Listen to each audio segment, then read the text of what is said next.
खैर मकदम है आपका समय न्यूज नेटवर्क में और आप देख रहे हैं 24 घंटे का उर्दू न्यूज चैनल आलमी समय। हालात हाजरा के साथ हाजिर हूं मैं खालिद रजा खान। उर्दू के हक में सुप्रीम कोर्ट ने एक बड़ा फैसला सुनाया है। सुप्रीम कोर्ट की आईनी बेंच ने उत्तर प्रदेश में उर्दू को दूसरी सरकारी जुबान का दर्जा खत्म करने वाली अर्जी को खारिज कर दिया है। अदालत ने फैसला सुनाते हुए कहा कि रियासती सरकार को एक से ज्यादा जुबानों को सरकारी जुबान का दर्जा देने का हक है। उत्तर प्रदेश में 1989 में एनडी तिवारी हुकूमत ने उर्दू को दूसरी सरकारी जुबान का दर्जा दिया था, जिसे हिंदी साहित्य सम्मेलन ने पहले इलाहाबाद हाई कोर्ट में चैलेंज किया। सुप्रीम कोर्ट के इस फैसले को उर्दू जुबान और तहजीब की जीत ही मानी जाएगी। सवाल यह है कि एक मकबूल जुबान को उसका हक मिलने में 25 साल क्यों लग गए? क्या यूपी में उर्दू को दूसरी सरकारी जुबान का दर्जा देने के बाद इस जुबान की हालत बदलेगी? ऐसे कई सवाल हैं। इसके अलावा हम बात करेंगे दहशतगर्द तंजीम अलकायदा की। अलकायदा के चीफ ऐमन अल जवाहिरी ने एक वीडियो जारी किया है जिसमें कहा गया है कि अलकायदा ने बर्रे सगीर में लड़ाई के लिए एक मुहिम शुरू की है और वो मुसलमानों को जुल्म से आजाद करवाएंगे। सियासी पार्टियों के अलावा मुस्लिम तंजीमों ने अल जवाहिरी के इस बयान की मजम्मत की है और कहा है कि हिंदुस्तान का मुसलमान अमन पसंद है और वो किसी के बहकावे में आने वाला नहीं है। अलकायदा के इस वीडियो की मंशा क्या है? इन्हीं मौजूआत पर बातचीत के लिए हमारे साथ स्टूडियो में मौजूद हैं जमीयत उलमा हिंद के स्पोक्स पर्सन तर्जुमान अब्दुल हमीद नुमानी साहब। आपका खैर मकदम है स्टूडियो में। और हमारे साथ सीनियर सहाफी और सियासी तजज़ियेकार मुफीद जिलानी साहब भी स्टूडियो में गुफ्तगू के लिए मौजूद हैं। आपका भी खैर मकदम है। इनके अलावा हमारे साथ लखनऊ से फोन लाइन के जरिए गुफ्तगू में शामिल हो रहे हैं और उर्दू ने जो जीत हासिल की है उसके तमाम पहलुओं पर गुफ्तगू करेंगे मारूफ अदीब शारिब रुदौलवी साहब। और दरमियान में अलकायदा के मामलात पर गुफ्तगू के लिए हमारे साथ फोन लाइन के जरिए गुफ्तगू में शामिल होंगे सीनियर सहाफी और ऑल इंडिया मुस्लिम मजलिस मुशावरत के सदर डॉक्टर जफरुल इस्लाम खान साहब भी। तो आइए शुरू करते हैं अपना खुसूसी प्रोग्राम हालात हाजरा।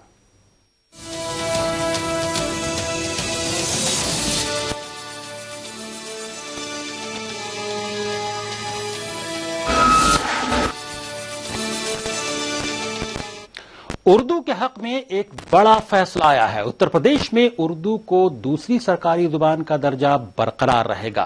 सुप्रीम कोर्ट की आईनी बेंच ने उर्दू को दूसरी सरकारी जुबान का दर्जा खत्म करने वाली अर्जी को खारिज करते हुए अपना फैसला सुनाया है। उत्तर प्रदेश में 1989 में उर्दू को दूसरी सरकारी जुबान का दर्जा दिया गया था, जिसे हिंदी साहित्य सम्मेलन ने पहले इलाहाबाद हाई कोर्ट में चैलेंज किया था, लेकिन हाई कोर्ट से फैसला अपने हक में नहीं आने के बाद इसे सुप्रीम कोर्ट में चैलेंज किया गया। सुप्रीम कोर्ट ने अपने फैसले में कहा है कि आइन की आर्टिकल 345 और 347 के मुताबिक रियासती सरकार एक से ज्यादा जुबानों को सरकारी जुबान का दर्जा दे सकती है। सुप्रीम कोर्ट के जरिए उर्दू को यूपी में दूसरी सरकारी जुबान का दर्जा बरकरार रखे जाने पर सदर शुबे उर्दू लखनऊ यूनिवर्सिटी ने खुशी का इजहार किया।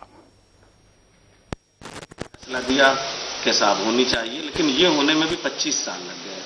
हम बहरहाल देर आए दुरुस्त आए हम इस्तकबाल करते हैं कि आज सुप्रीम कोर्ट ने इस बात का ऐलान किया कि उर्दू की ज़रूरत हमारी यूपी गवर्नमेंट को भी है, हमारे हिंदुस्तान को भी है, हमारे बाज़ारों को उर्दू की ज़रूरत है, हमारे अवाम को उर्दू की ज़रूरत है, जो लोग बोलते हैं उन्हें भी उर्दू की ज़रूरत है और जो 25 साल से चुप रहे उनको भी उर्दू की ज़रूरत है।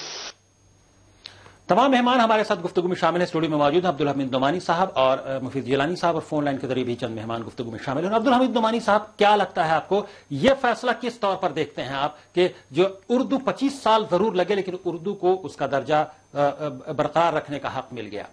देखिए, उर्दू जबान जो है हिंदुस्तान ही में जो है पैदा हुई, यहीं पली बढ़ी। इस तरह की लोग जो कोशिश करते हैं उर्दू को दूसरी सरकारी जबान देने की राह में रुकावट बनने की, तो मैं समझता हूं कि वो लोग जो है बड़े दिल वाले नहीं है। मैं कहूंगा अगर वो बड़ा दिल कर लेंगे तो कई जबानें भी जो है आप जो है अंगेज कर सकते हैं। तो ये जो है एक अच्छा फैसला है और मैं मानता हूं जिस तरह बिहार में जो है उर्दू को दूसरी सरकारी जबान का दर्जा मिला हुआ है, तो यूपी जो जन्मभूमि है उर्दू जबान की खास तौर से यहाँ जो है न मिले तो ये जो है बहुत अफसोस और बदकिस्मती की बात होगी। जी जी, यकीनी तौर पर। हमारे साथ फोन लाइन के जरिए गुफ्तगू में शामिल हो गए हैं जेएनयू के उर्दू में प्रोफेसर अनवर पाशा साहब। आपका खैर मकदम है। प्रोफेसर अनवर पाशा साहब, اردو کے متعلق سپریم کورٹ کا جو فیصلہ ہے کہ اردو اتر پردیش میں دوسری سرکاری زبان کا درجہ اسے حاصل رہے گا، اس کا جو یہ حق ہے وہ برقرار رہے گا، کیسے دیکھتے ہیں آپ اسے؟ اور جو 25 سال کا اتنا لمبا عرصہ لگ گیا، کیا اس کے بعد جو فیصلہ آیا ہے اس کا کچھ اثر نظر آئے گا عام طور پر عام زندگی میں؟ یقیناً اردو والوں کے لیے، اردو دنیا کے لیے یہ بہت بڑی خبر ہے، بہت اہم خبر ہے۔ گزشتہ 25 سال تقریباً میر بہادر سنگھ جب وہاں وزیر اعلیٰ ہوا کرتے تھے اتر پردیش میں، تو اس وقت یہ بل وہاں اسمبلی میں پیش ہوا تھا اور بعد میں پھر اسے کورٹ میں چیلنج کر دیا گیا تھا اور سارا معاملہ التوا میں چلا گیا تھا۔ ظاہر ہے کہ دیر سے ہی صحیح، لیکن آج جب سپریم کورٹ کا یہ فیصلہ آیا ہے اردو کے حق میں دوسری سرکاری زبان کے طور پر اس کا جمہوری حق ہے اسے دینے کے لیے جو فیصلہ آیا ہے، اس کا استقبال کیا جانا چاہیے اور اس فیصلے کے بہت دوررس نتائج اردو کے حوالے سے مرتب ہوں گے جی، کیونکہ اردو، لیکن ایک سوال ضرور ہے کہ اتر پردیش میں کہیں نہ کہیں سے اردو کی حالت یہ تھی کہ اردو زبوحالی، کہیں نہ کہیں سے اردو زبوحالی کے دور سے گزر رہی تھی، لوگ پڑھنا لکھنا بھول رہے تھے، نئے خاص طور سے نئے جنریشن کی اگر ہم بات کریں تو کیا اس کا اثر ان نئے جنریشن پر بھی پڑے گا؟ اردو کیا عام لوگوں کی زبان بن پائے گی پہلے کی طرح؟ دیکھیے، اتر پردیش تو مرکز رہا ہے اردو کا، اردو کی پیدائش سے لے کر ارتقاء تک اگر آپ دیکھیں اس کی تاریخ کو تو اتر پردیش کے علاقے کا اس میں بہت بڑا کنٹریبیوشن رہا ہے۔ اور ظاہر ہے کہ 47 میں جب ہمیں آزادی حاصل ہوئی اور جس طرح کی حکومت ہمارے ہاں قائم ہوئی اور اردو کے ساتھ جو ایک امتیازی سلوک اس زمانے میں شروع ہوا اور اردو کو اسکولوں سے بالکل نکال دیا گیا، سرکاری دفتروں سے نکال دیا گیا، اردو جو اس ملک کی سب سے بڑی زبان تھی، کورٹ کی عدالت کی زبان تھی برٹش پیریڈ میں، اس کو بالکل ختم کر دیا گیا۔ ظاہر ہے کہ یہ زیادتی تھی، ناانصافی تھی اردو کے ساتھ اور یہ غیر جمہوری عمل تھا اردو کے ساتھ حکومت کا، خاص طور سے اتر پردیش کی حکومت کا۔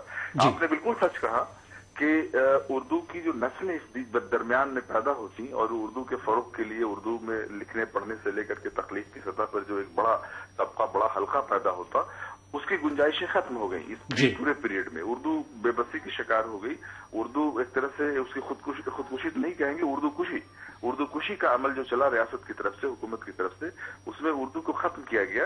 لیکن ایسا نہیں ہے کہ اردو ختم ہو گئی، آج بھی اردو اتر پردیش میں عوام کے بڑے طبقے کی زبان ہے، مادری زبان بھی ہے اور تعلیمی وسیلے کی زبان بھی ہے۔ مدارس کو اگر آپ دیکھیں تو مدارس کا بہت بڑا رول ہے جی، یعنی مثبت امید رکھنی چاہیے۔ آپ فون لائن پر بنے رہے، پروفیسر انور پاشا صاحب ہمارے ساتھ اسٹوڈیو میں گفتگو کے لیے چند مہمان ہیں۔ مفید جیلانی صاحب، آپ کا کیا خیال ہے؟ ایک صحافی کے طور پر آپ کیسے دیکھتے ہیں؟ آپ ہندی سے بھی جڑے رہے ہیں، اردو بھی آپ کی زبان ہے، کیسے آپ کو لگتا ہے کہ جو سپریم کورٹ کا فیصلہ ہے وہ اتر پردیش میں خاص طور سے اردو کے فروغ میں مددگار ہوگا؟ کیونکہ ایک نئی جنریشن کو ہم اگر دیکھتے ہیں اتر پردیش کی تو کہیں نہ کہیں سے رفتہ رفتہ اردو سے نابلد ہوتا گیا ہے۔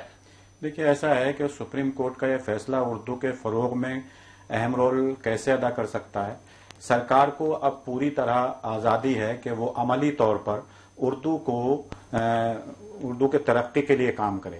اس نے ٹیچرز اسکولوں میں اپائنٹ کیے ہیں، لیکن میں نے دیکھا ہے پریکٹیکلی طور پر کہ ان ٹیچر سے اردو نہیں پڑھوائی جاتی، ان ٹیچر سے دوسرے سبجیکٹ پڑھوائے جاتے ہیں، کیونکہ وہاں پر ایڈمنسٹریٹ جو ہے یا ہیڈ ماسٹر جو ہیں وہ اردو سے نابلد ہیں، اردو نہیں جانتے۔ اور مزے کی بات یہ ہے کہ جو لوگ ہندی پڑھنے والے ہیں، جو لوگ اردو کے دشمن ہیں، وہ اردو کے شعر و شاعری کو پسند کرتے ہیں، اردو کے رسم جو ادائیگی ہے جو ان کے سامنے بولنے والے ہیں اردو کو پسند کرتے ہیں کہ دیکھیں بہت اچھا لہجے میں بول رہے ہیں، لیکن اس کے باوجود ان کو ان سے اعتراض ہے کہ اردو کو صاحب نہ پڑھایا جائے۔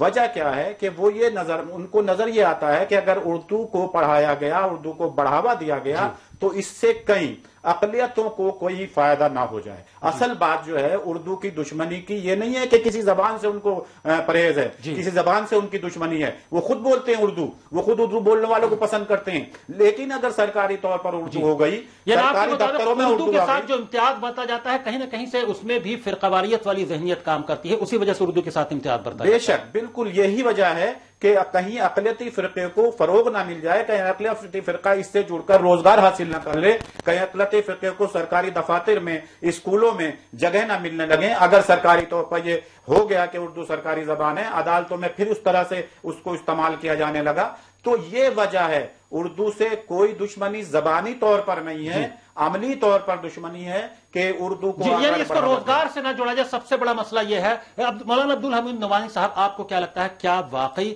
کہیں نہ کہیں سے اردو کشی کی بات کی پروفیسر انور پاشا صاحب نے، کیا اردو کشی کے پیچھے کیا فرقہ پرست ذہنیت رہی ہے جس کی وجہ سے اردو کشی کی جاتی رہی؟ بالکل جو ہے فرقہ پرستانہ ذہنیت رہی ہے، تعصب، اور یہ ہندوستان میں ایک جو ہے وہ بہت خراب ذہنیت ہے جس کو بنیاواد کہہ سکتے ہیں آپ، کہ یہ جو ہے آپ اردو بولیے لکھیے گھر میں، کوئی پریشانی نہیں ہے، لیکن اگر روزی روزگار سے اگر اردو کو جوڑ دیں تو کچھ لوگوں کو جو ہے روزگار مل جائے گا، نوکریاں مل جائیں گی، تو جو ہے ان نوکریوں سے جو لوگوں کو پریشانی ہے، تو یہ ذہنیت جو ہے سمپورنانند جیسے لوگ جو ہے اردو کی مخالفت اردو میں کرتے تھے. حیرت کی بات ہے. تو آج بھی اس طرح کے لوگ ہیں. اردو کو جو ہے آپ کیسے جو ہے وہ دیش نکالا دے سکتے ہیں، اور جو ہے راجیہ نکالا جو ہے. آپ جو ہے وہاں سے دیکھیے رتن ناتھ جو ہے سرشار سے لے کے جو ہے فراق گورکھپوری جو ہے آج کی تاریخ میں آپ دیکھیے گوپی چند نارنگ جو ہے ایک بڑا نام ہے اردو کے حوالے سے. تو آپ یہ کیسے نکال سکتے ہیں؟ لیکن یہ صرف جو ہے تعصب اور جو ہے بنیاوادی ذہن کے تحت کہ دوسرے کو جو ہے کمانے کھانے کا یا جو اس کو آگے بڑھنے کا موقع نہیں ملے، یہ جو ہے صرف جو ہے ثواب کی نیت سے یا جو ہے کار خیر کی بنیاد پہ کوئی بھی زبان جو ہے وہ آگے نہیں بڑھتی. کچھ لوگ اس کو سیکھتے ہیں، لیکن جب اس کو آپ جو روزی روزگار سے نہیں جوڑیں گے تو جو زبان جو آگے نہیں بڑھتی اس میں جو ہے قوت خرید بھی جو ہے وہ آدمی کے اندر جو ہونا چاہیے، اور یہ روزی روزگار سے جڑنے کے بعد ہی جو ہوتا ہے. جی پروفیسر انور پاشا صاحب، کیا لگتا ہے اب کتنی امید کی جانی چاہیے اتر پردیش سرکار سے کہ وہ اردو کو روزگار سے جوڑے گی تاکہ اردو زندہ رہے، اردو محدود نہ ہو جائے جیسے پہلے محدود تھی؟ ظاہر ہے اس فیصلے کا بہت اہم اثر ہوگا. کافی حکومت کے لیے اب گنجائش ہو گئی حکومت کے سامنے. پہلے اس کے ہاتھ بدھے ہوئے تھے، کورٹ میں تھا معاملہ، اب حکومت کے ہاتھ کھل گئے ہیں. اور موجودہ حکومت اتر پردیش میں اگر اردو کو اس کا جمہوری حق دینا چاہتی ہے، اردو تعلیم کا نظم قائم کرنا چاہتی ہے، اردو پڑھنے والوں کو روزی روٹی اور روزگار سے اگر جوڑنا چاہتی ہے، اس کے مواقع عطا کرنا چاہتی ہے، تو اب اس کے پاس مواقع ہیں. اور ظاہر ہے کہ یہ ملک کی سب سے بڑی عدالت کا فیصلہ ہے. اور اس سے نہ صرف اتر پردیش میں بلکہ ہندوستان کی تمام ان ریاستوں میں جہاں اردو دوسری سرکاری زبان ہے یا دوسری سرکاری زبان بننے کے امکانات ہیں، وہاں بھی اردو کے لیے گنجائشیں پیدا ہوں گی اور اس کے لیے جمہوری فضا ہموار ہوگی. ظاہر ہے فرقہ پرستانہ ذہنیت نے اردو کو ختم کرنے کی کوششیں کی، لیکن اس زبان میں ایسی صفت موجود ہے کہ یہ زبان تمام تر دشمنانہ رویے کے باوجود، تمام تر تنگ نظری کے باوجود، مخالفتوں کے باوجود یہ زبان آج بھی زندہ ہے. آج بھی ایک بڑی تعداد میں اس کے بولنے والے لوگ ہندو، مسلم، سکھ، عیسائی ہر طبقے میں موجود ہیں، ہر فضے میں موجود ہیں.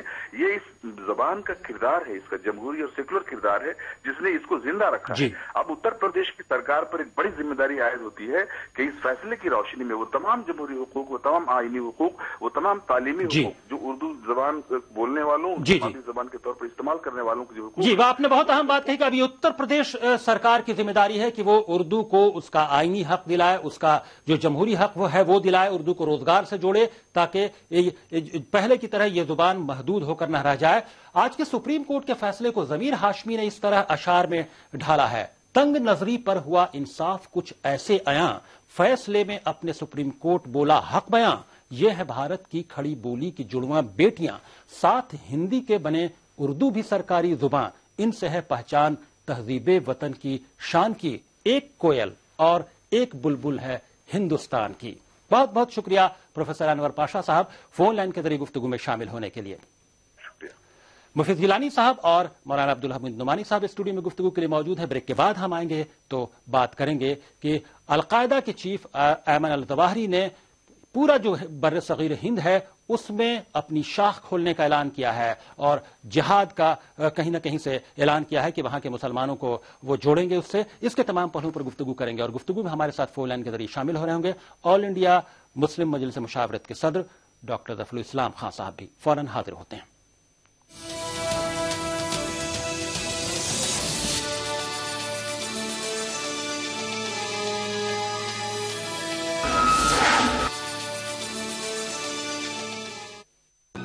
विवेकानंद ने कहा था, एक विचार का दामन थामिए और उसे अपनी जिंदगी बना लीजिए.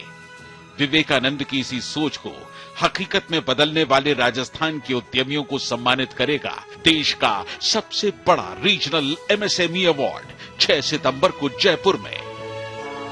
समय उद्यमी 2014 प्रेजेंटेड बाय तिरंगा प्रीमियम अगरबत्ती, देश की खुशबू, पावर्ड बाय राजेश मसाले, रखे गृहिणी का मान राजेश मसाले। Associate sponsor aqua soft RO and water purifier, बूंद बूंद में विश्वास।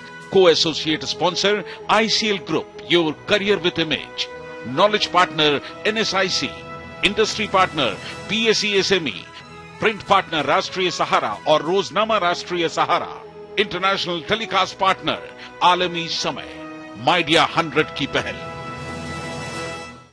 हिंदुस्तान की शान उर्दू का तर्ज बयान, समाज का आईना, हालात का तर्जुमान, आपके मसाइल आपकी जबान, खबरों की समझ, इंसाफ का कारवां।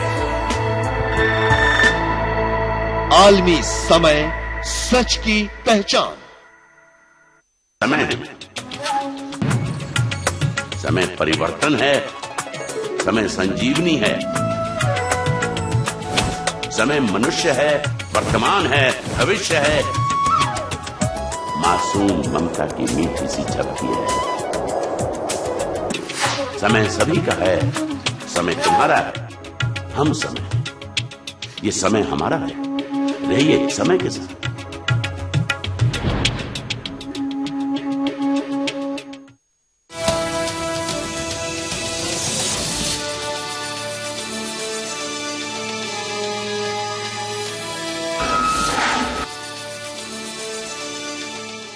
ब्रेक के बाद आलमी समय में आपका फिर खैर मकदम है। आप देख रहे हैं हमारा खुसूसी प्रोग्राम हालात हाज़रा। स्टूडियो में गुफ्तगू के लिए मौजूद हैं जमीयत उलमा हिंद के तर्जुमान स्पोक्स पर्सन मौलाना अब्दुल हमीद नुमानी साहब और सीनियर सहाफ़ी और सियासी तजज़ियाकार मुफीद जिलानी साहब। और इस सेगमेंट में हमारे साथ दिल्ली से फोन लाइन के जरिए गुफ्तगू में शामिल हो रहे हैं ऑल इंडिया मुस्लिम मजलिस मुशावरत के सदर डॉक्टर ज़फ़रुल इस्लाम खां साहब। दहशतगर्द तंजीम अलकायदा ने बर्र सगीर हिंद में अपनी शाख खोलने का ऐलान किया है। अलकायदा के चीफ ऐमन अल ज़वाहिरी ने एक वीडियो जारी किया है जिसमें कहा गया है कि अलकायदा ने बर्र सगीर में लड़ाई के लिए एक मुहिम शुरू की है जो पाकिस्तान और अफगानिस्तान में जारी है। ज़वाहिरी ने कहा है कि अलकायदा जिहाद को हिंदुस्तान, म्यांमार और बांग्लादेश तक ले जाएगा। मरकजी वजारत दाखिला ने इस सिलसिले में रिपोर्ट तलब की है, साथ ही मीटिंग करके पूरे मामले का जायजा लिया है। दिल्ली में दाखिली सलामती पर हुई वजारत दाखिला की मीटिंग में भी अलकायदा के वीडियो पर गौर खौज हुआ। अलकायदा का वीडियो जारी होने के बाद आईबी ने पूरे मुल्क में अलर्ट जारी कर दिया है। فإني أزف إلى المسلمين في العالم عامة وفي شبه القارة الهندية خاصة بفضل الله سبحانه قيام فرع جديد لجماعة قاعدة الجهاد، وهو جماعة قاعدة الجهاد في شبه القارة الهندية، سعيا لرفع علم الجهاد وعودة الحكم الإسلامي وتحكيم شريعته في ربوع شبه القارة الهندية التي كانت يوما ما جزءا من ديار المسلمين إلى أن احتلها العدو الكافر فقسمها لأجزاء وفرقها لمناطق۔ सियासी लीडरान का हिंदुस्तान में इस सिलसिले में क्या रद्द-ए-अमल है, ये सुनते हैं। देखिए, बहुत ही संगीन और बहुत ही संवेदनशील मामला है, क्योंकि अगर अलकायदा की तरफ से ऐसी धमकी आती है कि वो भारत के खिलाफ आक्रमण करेंगे, भारत के खिलाफ आतंकवादी गतिविधियों को तेज करेंगे, तो सरकार को इसको गंभीरता से अपने संज्ञान में लेना चाहिए और ऐसे सारे कदम उठाए जाने चाहिए जिससे ऐसी शक्तियों को नस्ते नाबूद किया जाए। और खासकर ऐसे कदम जरूर उठाए जाने चाहिए जिससे किसी भी समुदाय में ये संदेश न जाए कि वो राष्ट्रीय मुख्यधारा से बाहर। ये अलकायदा जैसे और संगठन, ये अलकायदा नहीं है बल्कि अल शैतान है, और ये देश की न भी केवल भारत की बल्कि पूरी दुनिया की इंसानी मूल्यों के दुश्मन है। न केवल इंसानों के दुश्मन है बल्कि इंसानियत के भी दुश्मन है। और निश्चित तौर से जो कुछ भी ये ऐसे संगठन जो अलकायदा हैं या अलकायदा के नाम पर कुछ और संगठनों का आपने देखा है कि कुछ हत्याएं कर रहे हैं, कुछ गले काट रहे हैं, ये सारे के सारे लोग धर्म को सुरक्षा कवच, इस्लाम को सुरक्षा कवच बना करके अपनी शैतानी हरकतें कर रहे हैं। ये अपने आप में बहुत गंभीर बात है। मुस्लिम मजहबी रहनुमाओं ने अलकायदा के वीडियो की सख्त अल्फाज में मजम्मत की है। दारुल उलूम देवबंद के तर्जुमान का कहना है कि हिंदुस्तान के मुसलमान किसी के बहकावे में आने वाले नहीं हैं। देखिए, हिंदुस्तान کا मुसलमान वतन परस्त है, अपने वतन से मोहब्बत करता है और यहाँ अमन चैन से रहने को तरजीह देता है। इसलिए कोई भी बाहर से आकर यहाँ के किसी मुसलमान को बहकाना चाहे वो बहकाए में नहीं आ सकता। वो जो लोग इस बात का दावा कर रहे हैं कि हिंदुस्तान में वो इस अंदाज की मुदाखलत करेंगे या कोई कार्रवाई करेंगे, यहाँ पर कोई तंजीम तैयार करेंगे, हमारा मानना है जिस तरीके से पहले कोई कामयाब नहीं हो सका, आइंदा भी ये कामयाब नहीं हो सकेंगे। तमाम मेहमान गुफ्तगू में शामिल है। स्टूडियो में मौजूद है मौलाना अब्दुल हमीद नुमानी साहब और सीनियर सहाफ़ी और सियासी तजज़ियाकार मुफीद जिलानी साहब। फोन लाइन के जरिए गुफ्तगू में शामिल होंगे ऑल इंडिया मुस्लिम मजलिस मुशावरत के सदर डॉक्टर ज़फ़रुल इस्लाम खान साहब। डॉक्टर ज़फ़रुल इस्लाम खान साहब, क्या लगता है अयमन अल-ज़वाहिरी का जो वीडियो आया है जिसमें पूरे बर्र सग़ीर हिंद में कहीं न कहीं से जिहाद छेड़ने की बात और दहशतगर्दी फैलाने की बात कही गई है, कैसे इस वीडियो को देखा जाना चाहिए? हालांकि अलर्ट जारी कर दिया गया है होम मिनिस्ट्री की जानिब से। ये वीडियो मैंने भी सुना है, मुझे लगता है कि ये वीडियो सही है, कोई जाली वीडियो नहीं लगता है, लेकिन ये अलकायदा की या अयमन ज़वाहिरी की या उसके पीछे जो लोग भी उनकी खुशफहमी है कि वो इस तरह से हिंदुस्तान में आकर के अपना घर बना सकते हैं और यहाँ पे विस्फोट वगैरह कर सकते हैं। ऐसा नहीं होगा। अगर उन्होंने कहीं एक दो जगह बम फोड़ भी दिए तो उसका नुकसान जो है सिर्फ मुसलमानों को होगा जिनका वो दावा करते हैं। वो उसी बहाने फिर मुसलमानों के खिलाफ बगड़ धकड़ और इस तरह की चीजें शुरू होंगी। तो वो दरहकीकत ये लोग दुश्मन हैं इस्लाम के भी और मुसलमानों के भी, और इन्होंने अब तक जो भी मशरिक़ वस्ता में जो भी काम किया है वो सिर्फ जो है दूसरों को फायदा, अमेरिका को और दूसरी जो ताकतें इसराइल को फायदा है। ये लोग दरहकीकत चाहे जो भी दावा करें लेकिन अमलन और अपने अमाल के जरिए ये अमेरिका और इसराइल के रास्ते जो है ये हमवार करते हैं। और जी, लेकिन एक सवाल यहाँ पैदा होता है डॉक्टर ज़फ़रुल इस्लाम खान साहब कि क्या अब ये मशरिक़ वस्ता में कमजोर हो गए हैं? हिंदुस्तान या बर्र सग़ीर हिंद की जानिब ये क्यों रुख कर रहे हैं? क्या वजूहात हैं इसकी? इसकी वजूहात जो मुझे समझ में आती है कि इनकी मशरिक़ वस्ता में खास तरीके से इराक और शाम में एक नई तंजीम जो कि इनसे भी ज्यादा शिद्दत पसंद है उसका मुकाबला है, वो उनकी जमीन चीन है, वो है दाइश या अद-दौला अल-इस्लामिया फिल इराक व शाम जो है उससे इनकी लड़ाई हो रही है।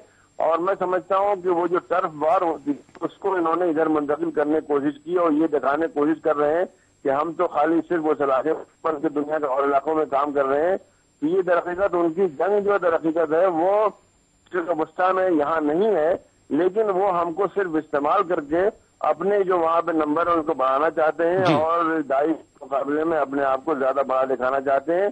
इसके अलावा और कुछ नहीं है। यहाँ वो कुछ भी नहीं करेंगे तो जी, यानी उनका मुकाबला दाइश से है और वो अपनी अलकायदा अपनी ग्लोबल प्रेजेंस को दिखाने के लिए कि वो एक जगह से ज्यादा हैं, उनकी शाखें बहुत जगह हैं, इसलिए वो बड़े सग़ीर हिंद का रुख कर रहे हैं। आप फोन लाइन पर बने रहिए। डॉक्टर ज़फ़रुल इस्लाम खान साहब स्टूडियो में मौजूद हैं। मौलाना अब्दुल हमीद नुमानी साहब, आप किस तौर पर देखते हैं, क्या लगता है क्या वाकई इस तरह के ऐलान के बाद हिंदुस्तान में वो कामयाब हो जाएंगे? अलकायदा के लोग कुछ ऐसे वाकयात कर सकते हैं? यकीनी तौर पर जो डॉक्टर ज़फ़रुल इस्लाम खान साहब फरमा रहे हैं कि इसका नुकसान कहीं ना कहीं से यहाँ रहने वाले मुसलमानों को ही होगा, मुल्क का भी होगा। देखिए, डॉक्टर ज़फ़रुल इस्लाम साहब ने जो तज्जिया पेश किया है उसमें बहुत जान है और उन्होंने सही बात कही है।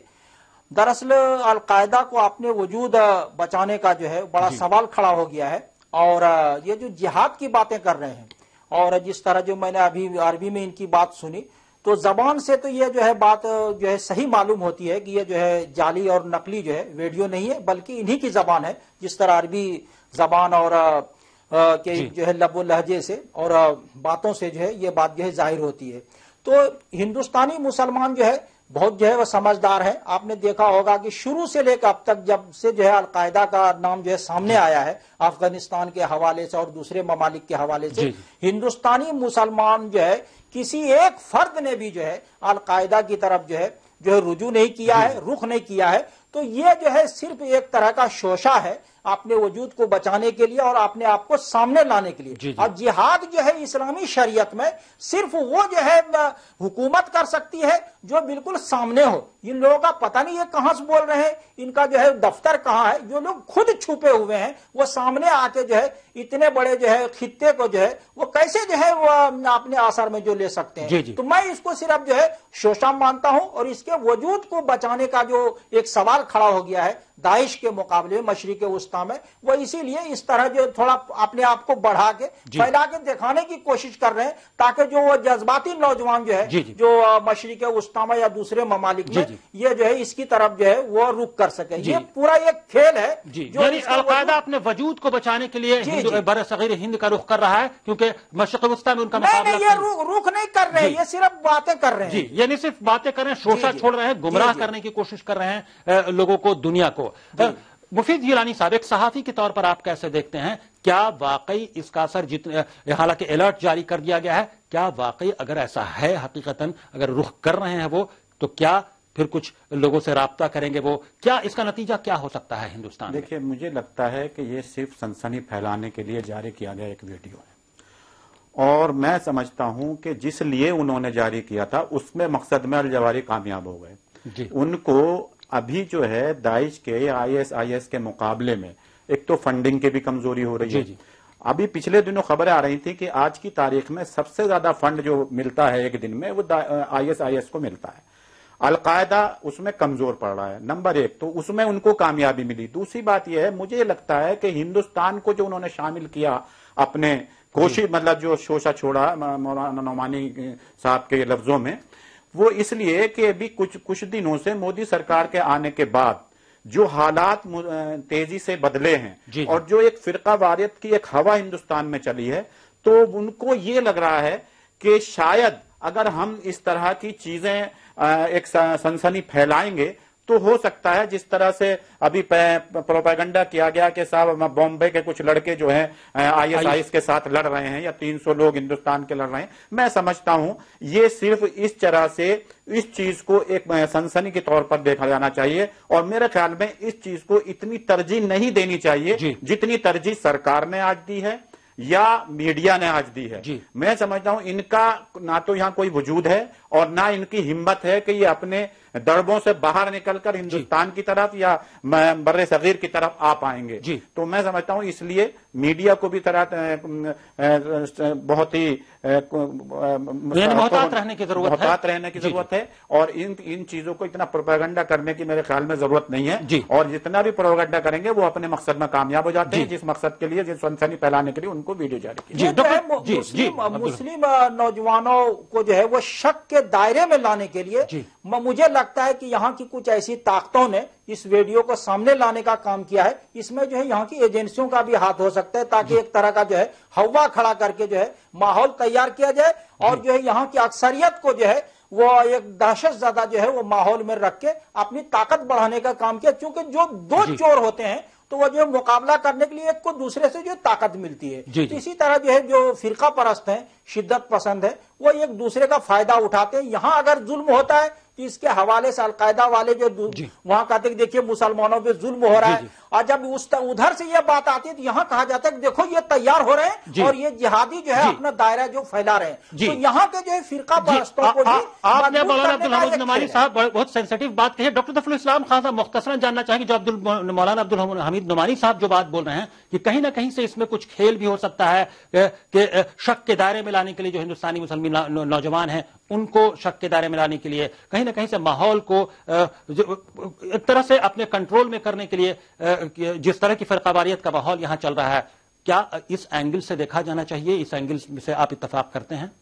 नहीं, मैं इससे बिल्कुल मुत्तफिक हूं कि इसको कुछ दूसरे लोग इस्तेमाल कर सकते हैं, बल्कि इस बात का भी इम्कान है, जैसे कि पहले हमने देखा था कि हिंदुत्व दहशतगर्द क्या कर रहे थे, वो इस तरह से बम फोड़ते थे कि इल्जाम मुसलमानों पर लगे।